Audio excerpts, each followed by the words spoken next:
Mata adalah panglima hati. Segala yang kita kerjakan tanpa disadari menciptakan misteri yang ada dalam hati. Baik, buruk, kejam, pilu, sampai kisah ironis, semua akan kita kuak di sini, menembus mata batin. Di program ini akan hadir orang-orang yang pernah ataupun masih melakukan tindakan di luar batas kewajaran. Malam hari ini, bintang tamu yang hadir adalah seorang penyanyi, Ratna Antika. Selamat malam. Selamat malam. Terima kasih hadir kembali di Penembus Mata Batin. Iya, sama-sama juga. Atas undangannya terima kasih banyak juga. Iya, ini ada pengalaman mistis lagi nggak yang mau kamu ceritain buat kami semua? Kalau pengalaman mistis sebetulnya itu bukan mistis ya. Cuman aku pernah masalah jimat-jimat kayak gitu. Oh, pernah? Jadi kerjaan saya kan memang nyanyi. Tuh. Nah dari situ kakek saya dari ibu itu dikategorikan mampu, intinya punya kemampuan khusus lah. Bisa gitu. punya kekuatan supranatural lah ya. Jadi pas waktu mau kerja gitu ditanyain nanti lokasinya di mana, kerjanya di mana, tujuannya. Habis itu pas berangkatnya dikasih lah itu kayak semacam kotakan kecil. Jadi dalamnya kayak ada, kalau aku pegang-pegang sih kayaknya itu semacam menyan ya, kemenyan. Cuman dia dibalut sama plastik gitu buat pegangan gitu. Kalau nanti misalnya udah selesai ya udah dibuang gitu. Itu dulu kalau mau nyanyi selalu dipegang, Jadi dibawa. dibawa ditempelin entah itu dimasukin kemana atau di kantong atau di mana gitu. Pernah nggak nyanyi tapi nggak bawa? Pernah. Jadi pas waktu itu kan gini, nggak sempet minta, nggak sempet minta doa. Maksudnya kan rumahnya kita jaraknya 300 meteran dari rumahku. Jadi biasanya kalau misalnya mau berangkat gitu, Mbak Kong berangkat, jadi minta doa restunya gitu. Jadi pas waktu itu masih buru-buru, nggak sempet datang ke sana. Akhirnya aku nggak bawa, tapi jatuhnya kok kayak kayak gimana ya? Jadi Pas nggak sugestinya pede kurang gitu pede ya? kayak gimana? Soalnya nanti ketemunya di sana kan dengan artis-artis yang udah senior, sedangkan waktu itu aku masih junior gitu loh. Entah itu karena perasaan Sugesti atau aja. apa gitu. Tapi sekarang kalau nyanyi masih suka bawa itu? Kalau sekarang udah enggak. Oh, udah Sekarang enggak udah percaya sama yang di atas. Baik, oke. Mudah-mudahan sukses terus untuk karirnya. Terima kasih, Mas Dan Bayu. termasuk malam ini mudah-mudahan baik-baik aja. Amin, Kita akan amin, ketemu amin. dengan partisipan yang pertama. Oke. Dia adalah seorang pria yang merupakan seorang pedagang bakso yang menggunakan pesugihan supaya dagangannya laris. Malam hari ini kami akan panggil dia dengan nama samaran. Kami persilahkan Yana.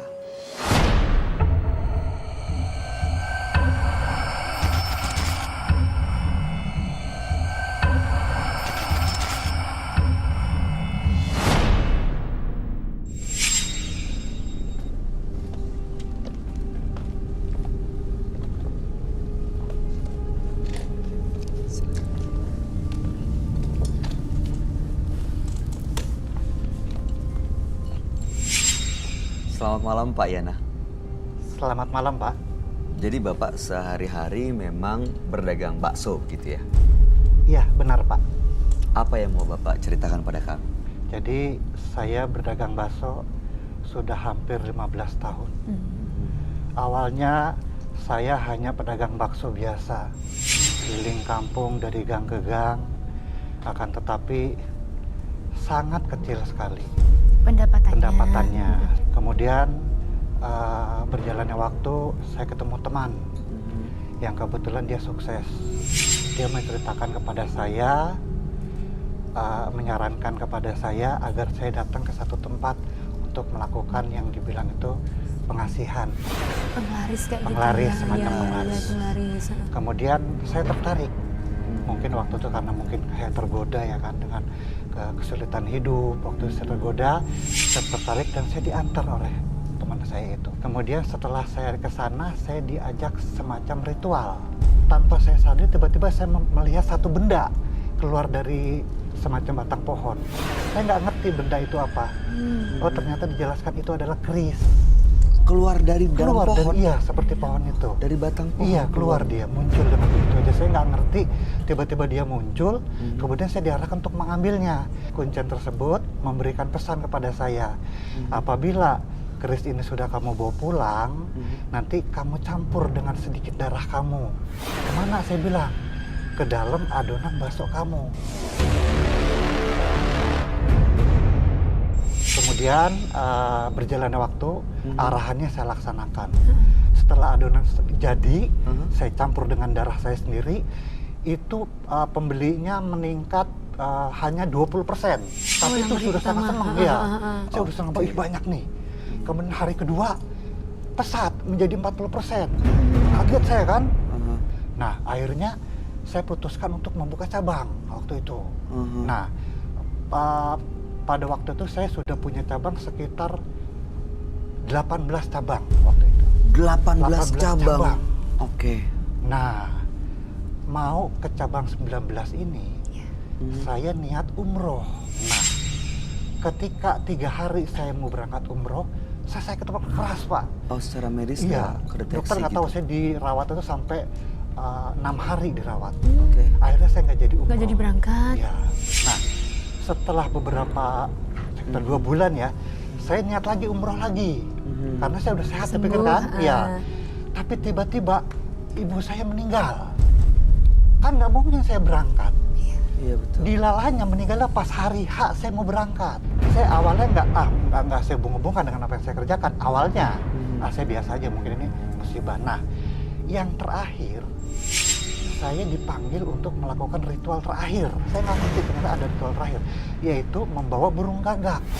Nah, diarahkan bahwa burung gagak ini harus kamu cabut ujung kepalanya, rambutnya. Harus saya cabut, kemudian saya sisipkan, saya simpen.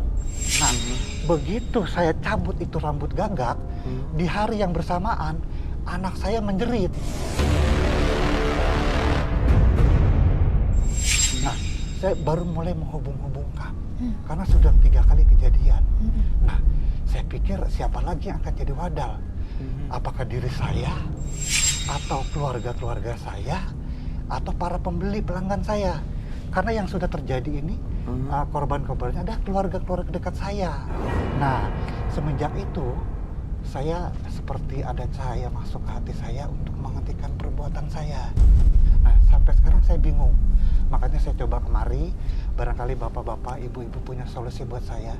Baik. Saya sampai hari ini rasa takut selalu muncul. Karena satu ketika dia menampakkan wajahnya. Semoga saja ada jalan keluarnya, Mas Bayu. Mudah-mudahan bisa dapat solusinya. Kita nggak bisa menjanjikan apa-apa, tapi kita coba ya Pak ya. Kami akan Ikhtiar ajak ya. Bapak Yana untuk bertemu dengan sahabat kami. Dia adalah seorang indigo. Kami persilahkan Roy Kiyoshi. Sebelumnya, tim Mata Batin sudah memberikan tanggal lahir dan nomor rumah partisipan kepada Roy Kiyoshi. Dengan mata batinnya, Roy akan membaca berdasarkan angka yang kami berikan. Yana, lahir pada tanggal 11 November 1970. Memiliki nomor rumah bernomor 20.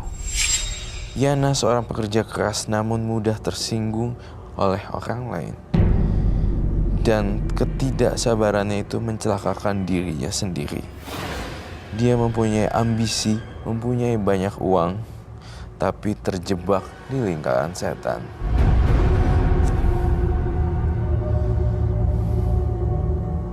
Saya melihat bahwa Amis juga di sini ada yang dikorbankan, entah itu hewan atau potongan-potongan tubuh manusia.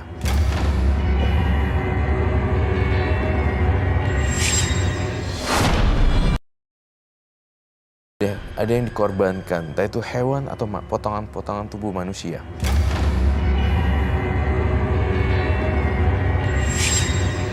Oh, Pak Yana, saya minta kamu ambil satu lilin apapun itu di sana. Ambil lilin, Bapak. Ditaruh di meja. Satu gitu.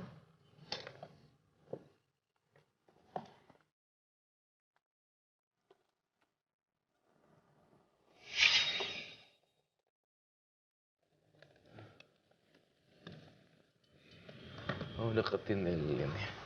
Lebih dekat lagi Pak, lilinnya.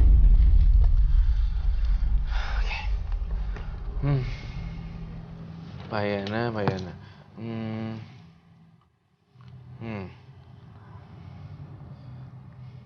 Saya lihat rumahnya Pak Yana juga angker loh. Oh, udah Pak Yana tahu nggak? Tahu dari mana?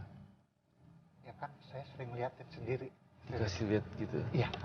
Saya melihat tiba-tiba ada penampakan hantu. Rambutnya panjang. Sosok apa, Roy? Kuntilanak? Tapi wajahnya kok merah ya? Merah, darah gitu. Mungkin bekas tabrakan kali ya. Situ, merah. Pas pada saat masuk ke rumah Bapak ada semacam kayak gapura gitu yang di komplek ya. Iya. Gapura komplek gitu. Saya lihat ada gapura komplek baru masuk ke gangnya Pak Yana kan. Sebelum nyampe. Itu yang saya lihat di sini.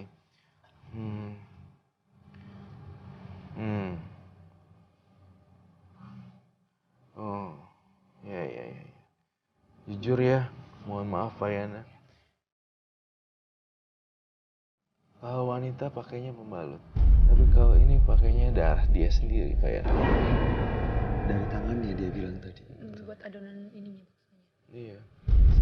Pak Yana, saya melihat lagi nih. Ini pohon apa sih? Kayak nangka atau pohon mangga ya? Pohon kelor. Oh, itu pohon daun kelor ya. Karena saya ngeliat di sini di depan rumah kamu ini kayak semacam ada pohon-pohon kecil gitu. Iya. Betul ya? Iya. Itu sih yang saya lihat. Di situ saya ngerasa apa sih korelasinya orang kayak ginian? Nah, korelasinya adalah di rumahnya ternyata nggak bersih tertutup. Ternyata rumahnya berhantu. Itu karena pesugihan yang dilakukan atau memang sudah ada dari sebelumnya? Kalau yang untuk makhluk-makhluk tersebut sebenarnya kalau saya cium kayak baru ya.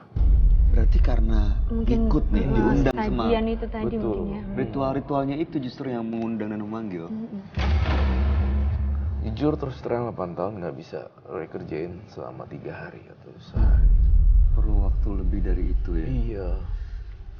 Gak gampang. Pak Yana boleh ceritain ke kita nggak, Pak? Saat Bapak ngelihat sosok yang menyeramkan itu, hantu yang ada di rumah Bapak, itu di mana posisinya dan seperti apa? Iya, jadi dia hadir di, kalau saya di ruang tamu ya dia di ruang tamu, kalau saya di kamar dia di kamar. Dia seperti Mengikuti. seperti ngancam harus memenuhi keinginan dia. Itu perempuan apa laki? Kalau untuk jenis kelaminnya saya nggak paham, tapi dia kan serem. Jadi saya melihat wajahnya nggak sanggup karena macam. Iya bener loh. Kasian Pak Yananya. Diikutin terus. Kalau misalnya gini, Bapak kan ritualnya ke orang yang tersebut ya. Gitu misalnya suruh, maksudnya itu menyudahi ini semua gitu nggak bisa orangnya itu Pak. Kuncinya itu udah meninggal. Oh, kuncinya udah meninggal. Saya pernah kesana udah nggak ada. Kuncin baru kan nggak kuncinya. Roy, kalau sosok itu selalu ngikutin Pak Yana, apakah malam ini ada di sekitar Pak Yana? Malam ini ada di sekitar Pak Yana. Namun hanya saja dia belum berani menampakkan dirinya.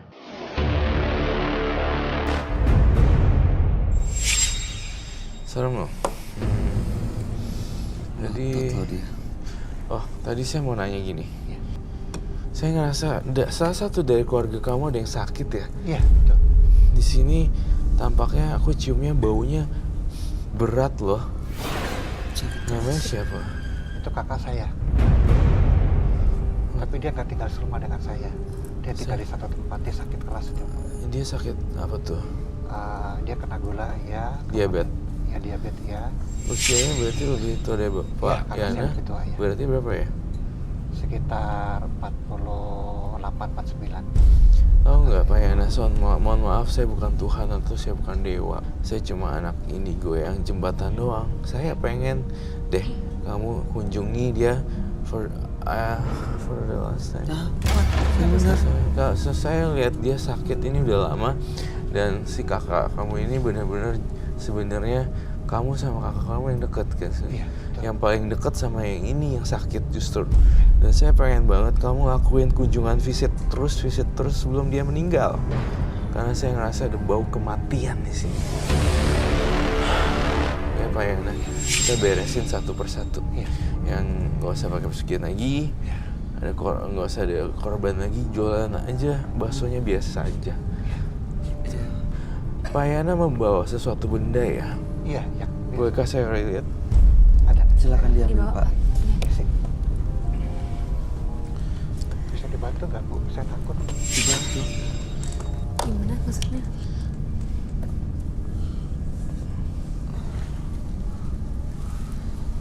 Itu tumbal-tumbal yang meninggal ada keluarganya, lalu ada yang sakit, ada hubungannya dengan pesugihannya dia? Roy? Ada. Tapi saya ingin bertanya, apakah keluarganya meninggal setelah dia punya pesugihan atau sebelum? Iya, dia Sudahnya sudah katanya gitu. setelah punya. Terus dia pas waktu ritual yang terakhir yang mau nyabut burung gagak, itu kepalanya mau dicabut, itu anaknya yang menjerit katanya kan. Iya ya. Apa mungkin itu juga jadi bakalan jadi tumbalnya ya? Bakal jadi tumbalnya pasti, cepat atau lambat. Makanya nih, kita untung ya, saya beruntung bisa tahu hal-hal gini. Jadi buat pembelajaran. Saya nggak bisa pegang, Pak. Kok kamu gemeteran? Saya takut, Pak. Pas Jadi- Pak Yana, please mohon jangan takut. Tenangin dulu. Saya minta kamu tenangin dulu. Apa gemeteran gitu? Pak Yana tenang dulu ya, kita coba cari solusinya. Ini selalu Bapak simpen ya, Iya, kerisnya ini. iya, Di dalam ini, Di dalam yang hitam-hitam itu ya? iya. Ini aja nih, kerasa nih, deket-deket gini. Ini biasanya Bapak menggunakan ini untuk melukai, Iya. lalu ditetesin. Iya, makanya begitu niat saya mengakhiri semua, saya ingat kembali, langsung itu seperti ini, seperti apa musuh sama saya. Kalau saya pegang ini, saya langsung tangan saya goyang, makanya nggak berani pegang lagi, saya takut. Dan Pak Yana ini Ini tadi bawa umrohnya teman- gagal terus gara-gara bantuan. kalau mau umroh gagal terus ya Pak? Iya, lalu Rencana mau umroh, gitu. heeh. Pasti ada kejadian Iya, yang ada bikin halangannya. umrohnya gagal Iya. berangkat gitu. Boleh ditunjukkah Pak Yana apa saja yang dibawa, bagaimana cara pakainya dan praktik spiritualnya kayak gimana? ya. Jadi ini pewanginya saya menggunakan semacam buhur. Jadi buhur ini buhur. Jadi dia dibakar. Macam dupa. Ya dupa dibakar. Nah setelah terbakar dia kan mengeluarkan asap. Nah saya menghirup asap itu, kemudian saya lukai tangan saya. Nggak perlu banyak, yang penting ada darah dikit aja, udah cukup. Kakak yang Langsung lain saya bukan aduk. sih? Yang- Kenapa, Roy? Dia ngomongin kakak yang berbeda. Iya, Yang sakit kan? iya, iya, Iya, yang sakit. yang sakit. Oh, padahal paling deket ya. Iya dulu waktu masih Kasihan tinggal ya. serumah, saya Udah dekat banget. deket itu tapi masih itu. Coba dibuka Pak, saya mau lihat Pak. Saya minta maaf ya, saya agak takut. Gak apa-apa. Ada kita kok bertiga. Ya Bapak yakin, Bapak fokus, Tangannya sampai ke biar Panas, kita Pak. bisa coba untuk Panas. bersih. Iya. Ininya Pak. Mas Bayu, kamu jangan touching. Kalau mau pakai glove ya. Nah, ini Enggak, saya nggak pegang sih kayaknya. Ini saya bakar. Setelah Keluar. Oh iya. Lalu Bapak, panas Pak. panas. Siapa Bay? Bakal minta Saya lighter yang merinding. panjang deh. loh itu merinding banget Bapak ya. Lighter yang panjang. Lighter. Saya kalau ada ini saya nggak berani. Tapi kamu tahu kan makhluk penghuni ini kan? Ya, Pernah lihat Pak? sering kayak ini. Oh yang tadi Bapak ceritakan tuh ini Dia sosoknya. karu-karuan ya. Karu-karuan cuma di lidahnya nggak merah itu kan nggak begitu panjang. Mungkin itu apa namanya elastis ya. Kalau Iya, bisa panjang bisa bisa, cuma panjang saya nggak seperti ngeh itu. aja. Ini saya mau lakuin, cuman saya gimana ya nggak sanggup. Jadi ini dibakar setelah mengeluarkan asap. Dihirup sama Ini saya Bapak. buka, saya Allah Akbar, Allah Akbar. kemudian saya lukai tangan saya. Terus tetesin. Dan langsung saya aduk ke adonan. Saya lihat salah satu pengaruhnya Ini itu. kenapa? Ada apa? Ada apa? Percikan, Dan dia mulai mana-mana. suara, Saya api, asap. Bu, baca Bismillah aja. Iya Pak. Tapi saya aja bos kan, saya nggak lihat. Kalau ini nggak lihat, cuma lihat itu. Cuma sangat merasakan, Merasakan bahwa dia ada di sini. sangat merasakan. Jadi itu muncul ketika saya ingin kembali seperti dulu aja lah. Nggak terlalu laku, tapi cukup. Nah ini dia kayak nggak suka sama saya, sama keinginan saya. Langsung connect dia, langsung nggak suka sama saya. Ini sebentar. Ini beberapa kali penonton kita di belakang sana kayak ada percikan, kayak ada asap. Itu kenapa, Roy? Ada bentrokan energi atau ada Makhluk ini sih yang buat. makhluk ini? Ini Pak, tuh. Tuh, Bapak sampai merinding kayak Ini gitu. salah satu indikasi. Iya pasti benar itu. Saya percaya. Tuh, ini. Ini saya nggak bisa dekat ini. Pegang yang mana, yang hitam? Yang hitam. Kalau yang hitam berani kan pegang? Kalau yang ini? Ya itu kan dibuka. Coba Bisa. dilihat Pak, buka Pak. Jangan takut, santai. Saya sebetulnya nggak takut, cuman Iya, Bapak fokus aja. efeknya, iya. Coba ya. Nggak apa-apa.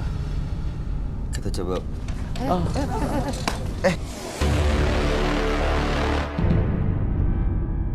Tolong Pak, dia dipegang Pak. Ini Pak, dipegang Pak. Mas Roy.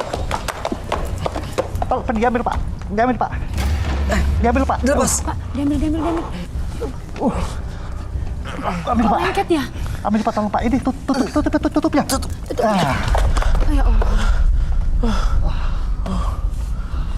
Bapak, Terus. Saya ambil tikar mayat dong. Bapak ini Pak Yana bukan Pak? Dan madu. Kamu siapa? Hah? Kamu berani ganggu aku?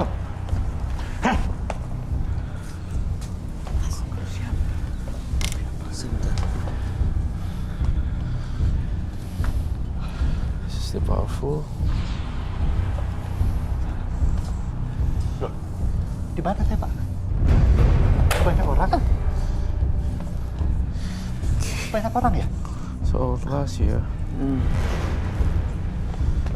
Pak Yana duduk dulu yuk. Biar kamu lebih tenang. Minta air juga buat Pak Yana ya. Saya di mana ya? Duduk dulu Pak. Duduk dulu, Bapak Pak. duduk Mana dulu. ya? Duduk Pak. Anak buah saya mana ya? Bapak di Iya.